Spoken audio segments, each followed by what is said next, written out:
Hello, my people. Good evening, good afternoon. It depends where you're watching from. Welcome to Mirror African TV.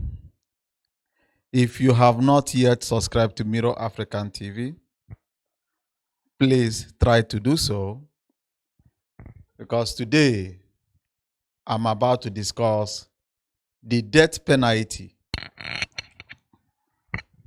The death penalty that is being placed on African people living in South Africa. You know,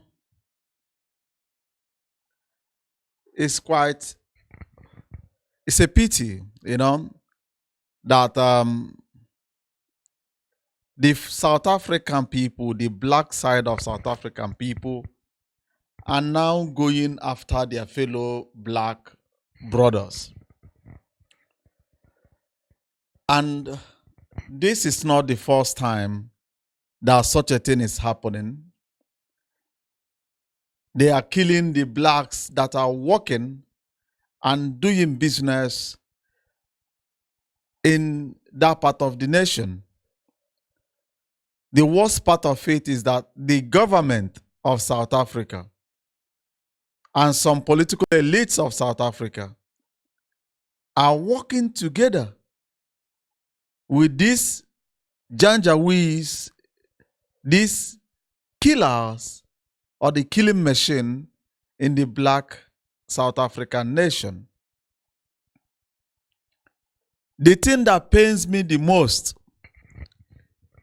I can't forget every day or whenever I heard something about South Africa, something special do appear to me. Anytime that was South Africa has been mentioned, I don't see the people, I don't see the citizens. Rather, I see their blood that was floating around that nation during the apartheid. And the worst part of it is that all these political elites that are supporting this mass killing of Nigerians in their country, all of them studied in Nigeria. Do you believe that? Thabo Mbeki spent almost all of his life in Nigeria.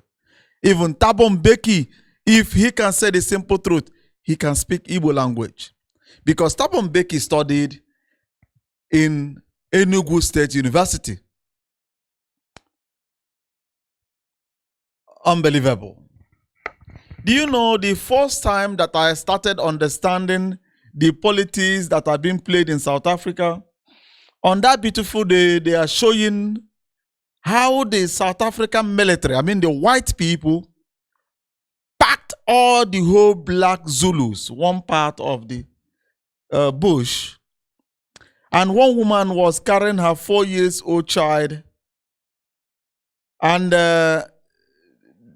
the military were surrendering these people with machine guns. And the general was standing on top of his jeep, without roof. And he was talking to them.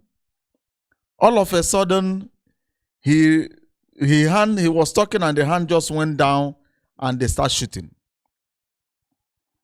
All these people just lied on the floor. Everywhere was full of blood.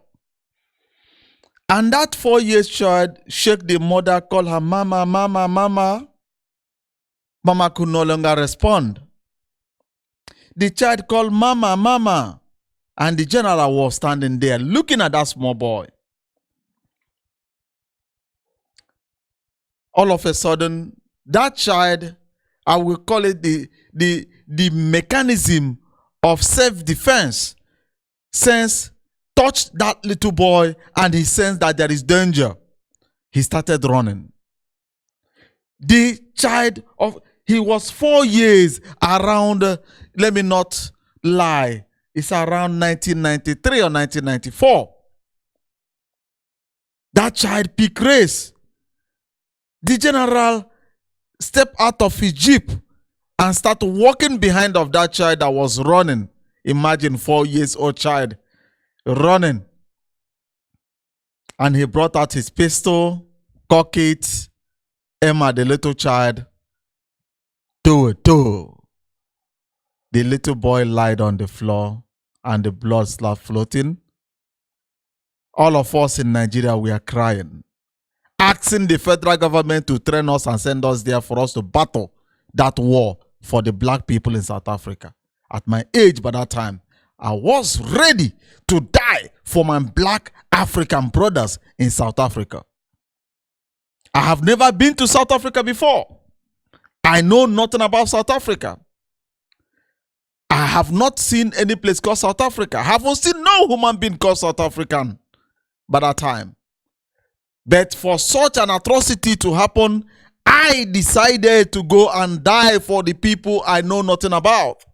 Even though they are guilty, that little boy is not guilty.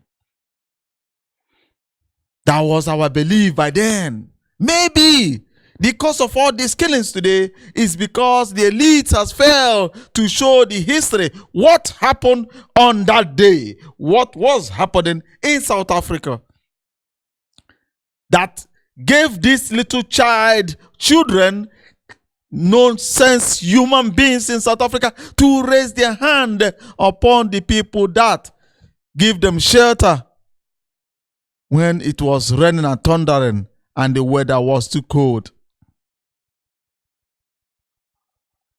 I watch a Nigerian being thrown, they carry their block and they throw on his head.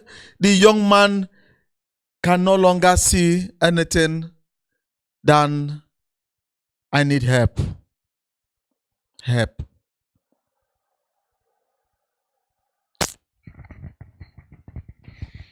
Oh my God. It's unbearable. It's unbearable. I can't take it. It's unbearable.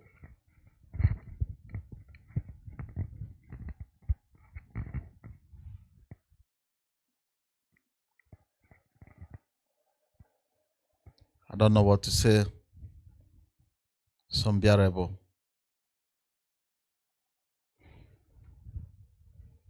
What is happening on YouTube?